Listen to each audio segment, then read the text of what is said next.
Hi friends, and welcome back to another episode of TT Reacts. First up, any help, form advice, please. Okay.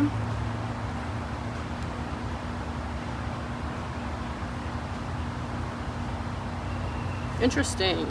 So I do like this cute little exercise that this man here is doing.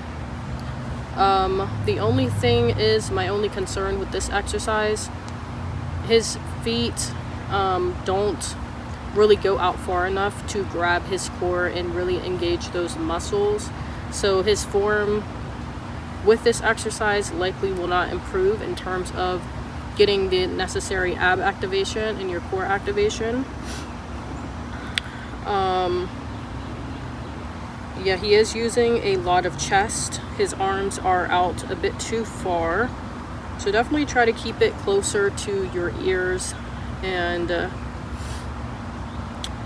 yes, do this exercise. It's pretty similar to what you are already doing in this video, but it's going to allow you to grab those muscles in your midsection a little bit more. And it's going to stabilize your feet and keep them in the correct position. When I do my handstands, I really am trying to do an ab burnout. And what I mean by that is such a good exercise for your abdominal muscles that when I perform my handstands, I really am just trying to burn my abs out to the maximum capacity. And one way to do that is with these progressions.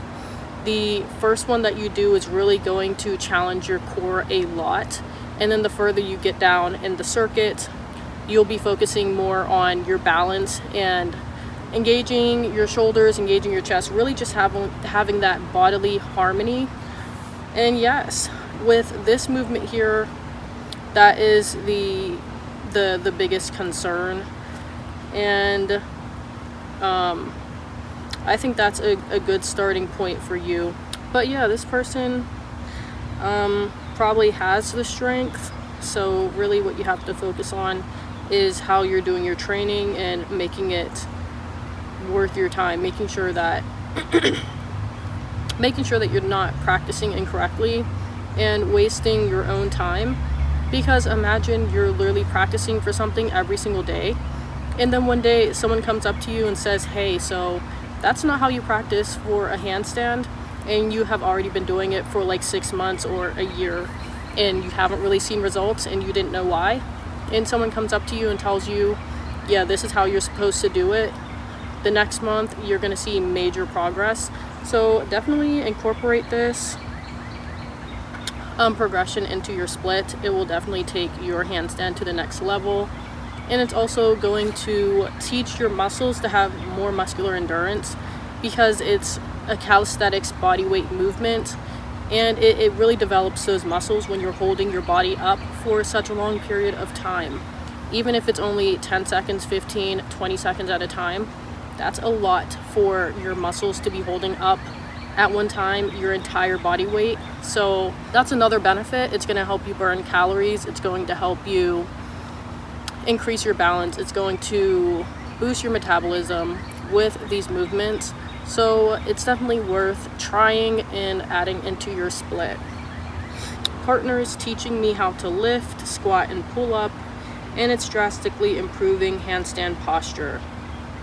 Okay, we got a strong queen in the building. Very, very good control. Very good control. I want everyone who is very concerned about getting a perfectly straight line, I'll insert a picture of what that looks like. I just want you guys to look at this lady here.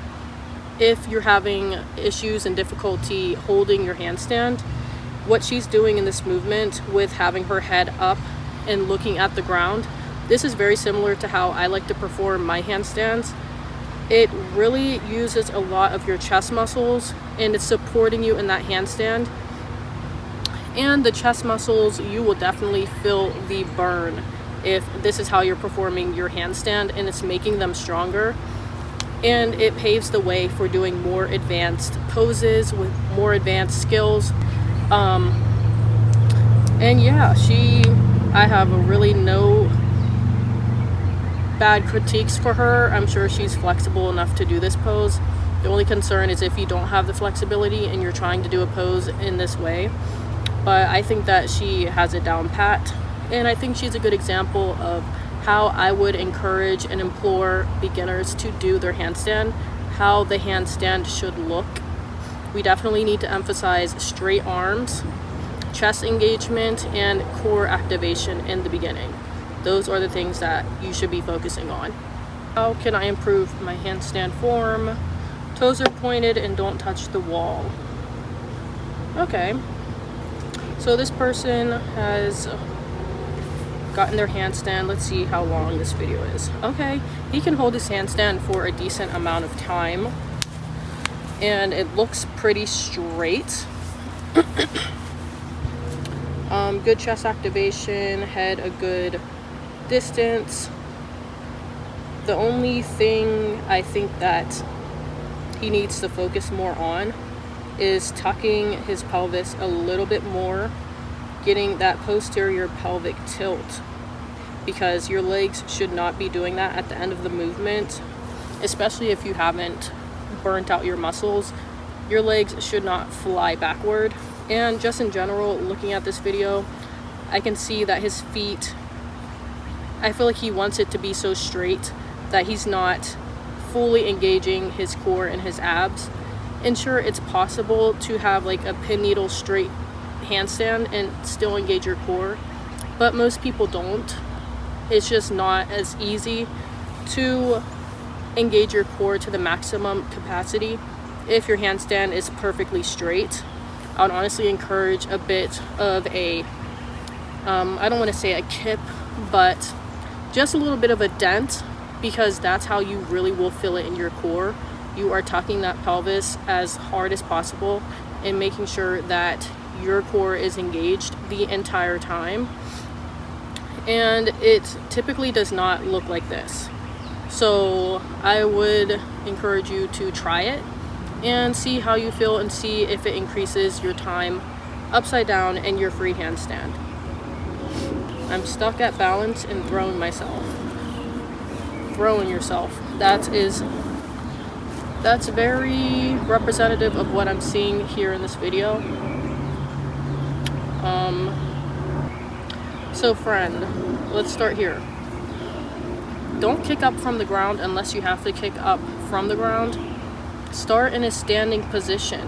Start in a standing position. In this case, I don't know if it would actually help this person, just because he clearly hasn't practiced on the wall for a long enough period of time. So yes, go to the wall and practice this exercise here, and then when you're finished with that one, go ahead and progress to this next movement here. Your final handstand will look like this. And yeah, make sure that your handstand program is well-rounded with lifting. Make sure you are doing your warm-ups before you do this, because honestly, just kicking up 100 times, your shoulders are going to get tired and you're not going to want to do it anymore. And this practice here is not, I don't imagine it's very effective. And also another thing, specifically for males that are trying to learn handstand, I encourage you guys to do flexibility and mobility workouts, because a lot of men just don't have it. They don't stretch, they don't practice mobility, and that can limit you in your movement when it comes to doing handstand. Even with kicking up, if your hamstrings are too tight or your lower back is just not having it, you can get injured in this workout. So yes, especially if you are a man, make sure you are stretching and doing all of the things that you would do before you work out at a standard gym for your handstand training. Alrighty friends, well that was the last video. Thank you guys so much for tuning in, and if you enjoyed the video, go ahead and like and subscribe, and I'll be out with a new video soon. Until then, ciao.